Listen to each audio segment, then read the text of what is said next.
I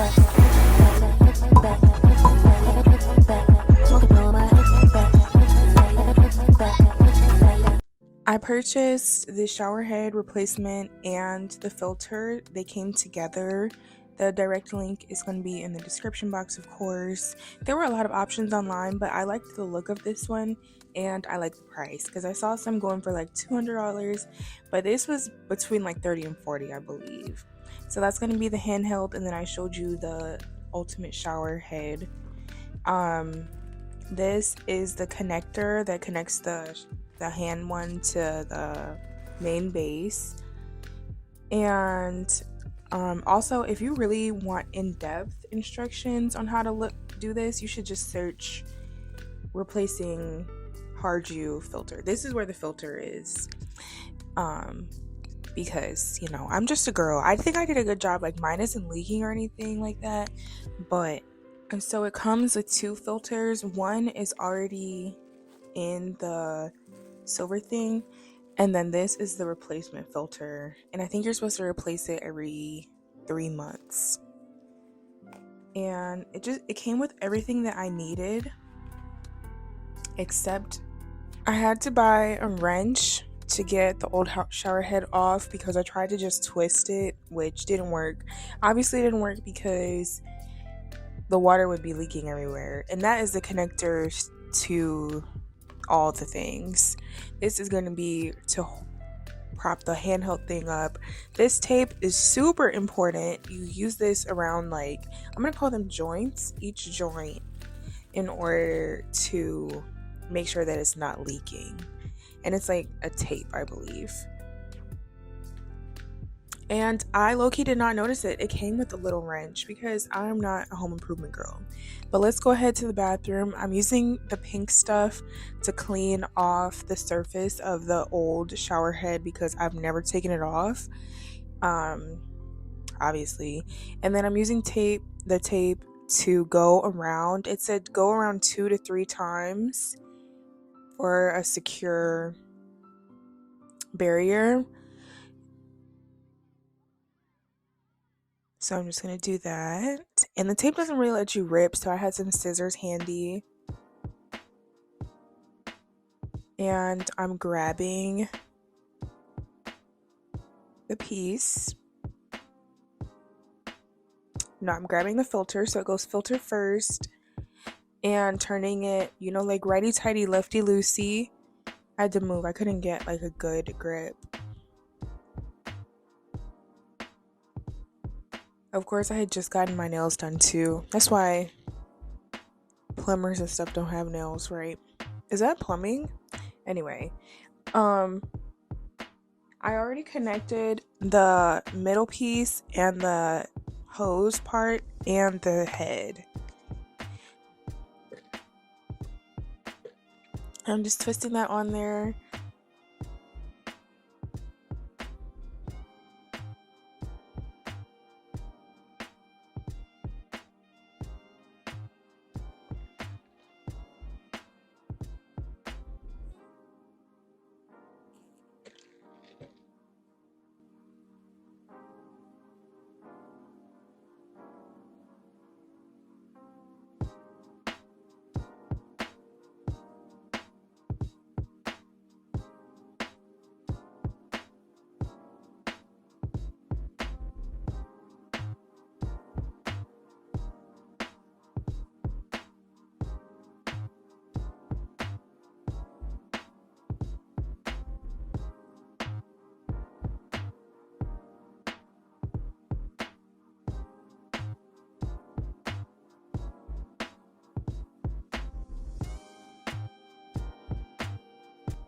I felt like I wasn't able to get a good grip on that little piece, so I went and got my wrench that I just bought and tried to twist this around, but I ended up using the little mini wrench that it came with because they clearly knew I was going to need that, and this wrench is like way too big to really get in there.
After installing, we're gonna try to turn it on and then see if it's leaking from anywhere.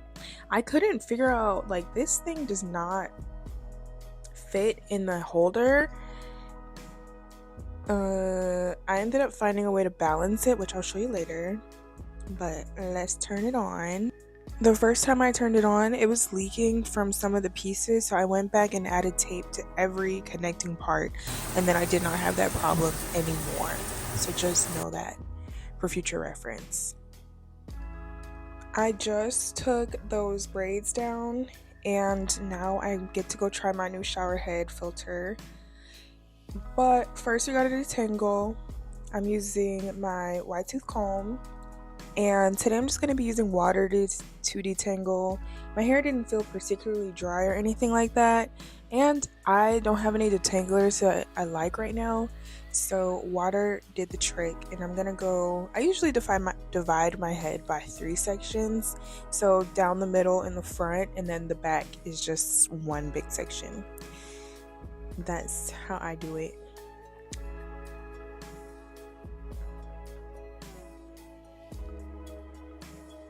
I recently had an appointment with a natural hair beautician, and I learned some really good things from her. And a few months ago, I made a video saying that I had high porosity hair, and the guy was correcting me in the comments. Thank you for that.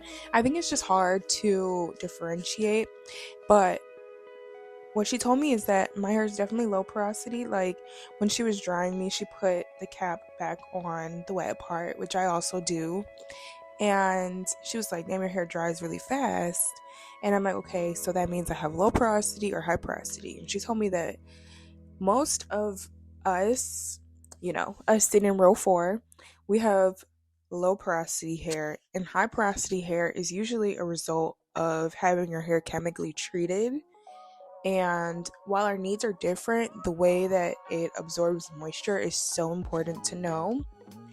And I was like, okay, I'll definitely keep that in mind. And then she gave me some more tips on how to do a twist out, because I guess I need to add heat to my process, which I will definitely look into. I think it's difficult when you're at home and you don't have like a dryer to sit under, so I'm gonna have to figure that out. Or I can buy the hooded thing, but I'm definitely gonna go back to her and then share more knowledge and information that I learn.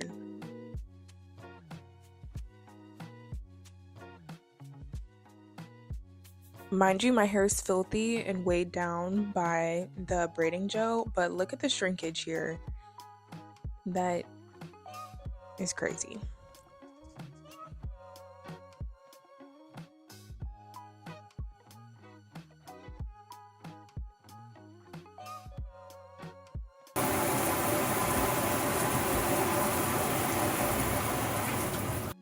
I love the sound that the shower makes. I just wanted y'all to hear it for a few seconds, but it reminds me of like those white noise videos. It is so calming and loud, and it reminds me of like the showers in hotels, but just not from the ceiling.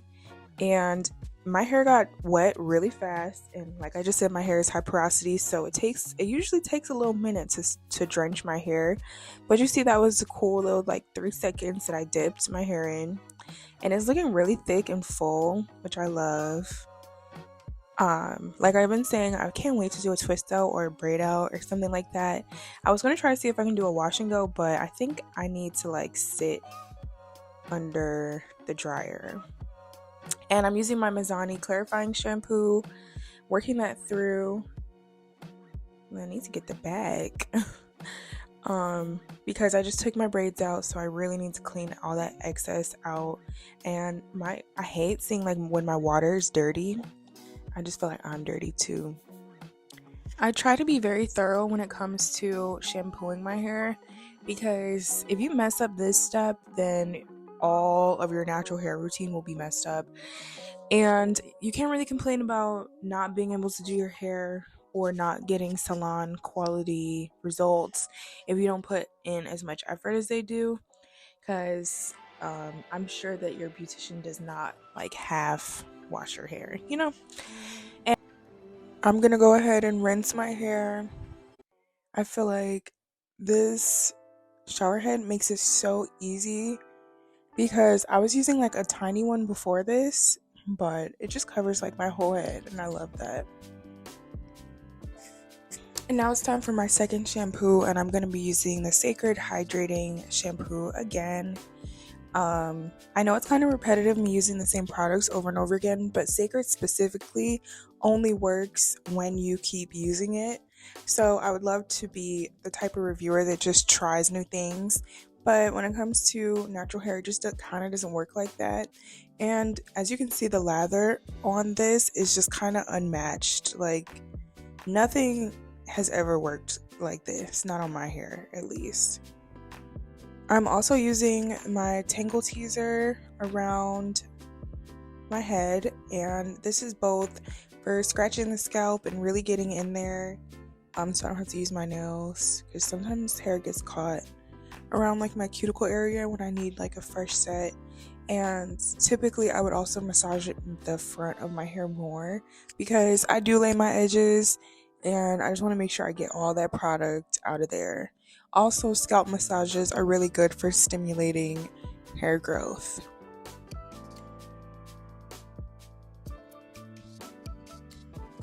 I'm being very thorough with my rinsing, and I'm doing this because my hair's kind of dense and I just want to make sure I get all of that shampoo out.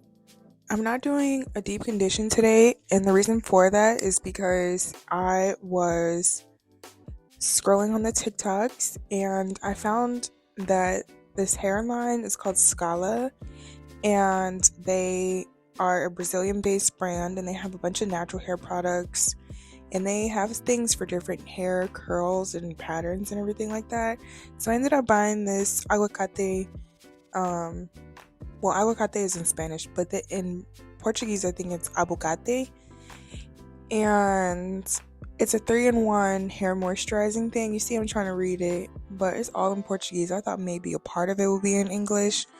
No, girl. So I had to look it up online, and basically what you want to do is add this moisturizer to your hair in the same way that you would use a leave-in product. I used way too much because at that time I didn't read any directions. I didn't read them until I was editing this video. But do better than me. You're going to use it as a leave-in product and you don't need this much. I was adding a lot because I was using it as my deep conditioner for the day. But anyway, I ended up rinsing that out and there was still some residue in my hair, so I guess I kind of found a new way to use it. I did like it and my hair did feel very soft after. I blow dried my hair using my Revlon blow dry brush, and my hair's gotten so long. Just for reference, this is what it looked like about 6 weeks ago. I took this video in June, and I don't know if it's using Sacred or if it's me being over and more intentional with my hair care, or maybe it's the vitamins, but girl, my hair is getting long and I love that for me. If you made it this far, thank you so much for watching. I will see you in the next one. Goodbye.